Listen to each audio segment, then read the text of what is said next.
তেজগাঁওয়ে ডিমের পাইকারি বাজারে আছেন সহকর্মী মুজাহিদুল ইসলাম। ডিমের দাম সম্পর্কে বিস্তারিত জানতে সরাসরি যুক্ত হচ্ছি তার সঙ্গে। মুজাহিদ, আপনি তো তেজগাঁওয়ে ডিমের পাইকারি বাজারে আছেন, সেখানে কি অবস্থা, বাজার হালচাল সম্পর্কে জানাবেন।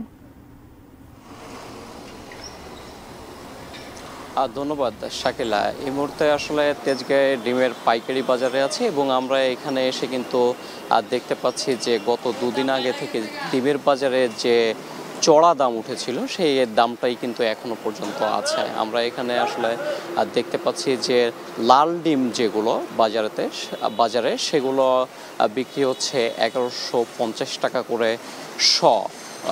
সুতরাং কিন্তু 100 ডিম 1150 টাকা করে বিক্রি হচ্ছে এবং প্রতি পিস 11 টাকা 50 পয়সা করে এখানে আসলে বিক্রি হচ্ছে। এবং আমরা আরও একটু দেখতে পাচ্ছি যে সাদা যে ডিমগুলো আছে সেই ডিমগুলো কিন্তু বিক্রি হচ্ছে 1170 টাকা, 1170 টাকা এবং প্রতি পিস ডিম পড়ছে 11 টাকা 70 পয়সা করে। এবং এখানে যে দেশি মুরগির ডিম আছে সেগুলো পাইকারিতে বিক্রি হচ্ছে 1700 টাকা করে 100 এবং হাঁসের ডিম কিন্তু বিক্রি হচ্ছে প্রায় 1300 টাকা করে।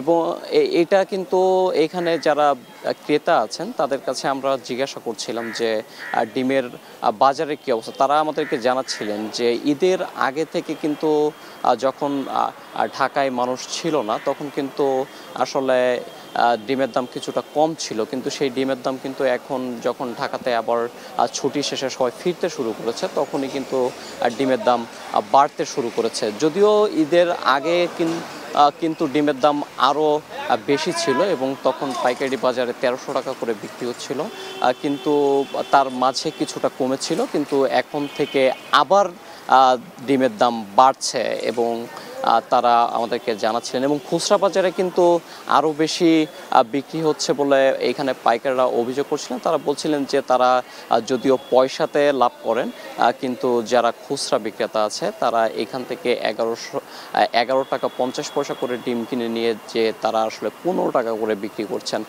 তার সব কিছু মিলিয়ে আমার কাছে আসলে তেজগাঁও থেকে এই ছিল সর্বশেষ।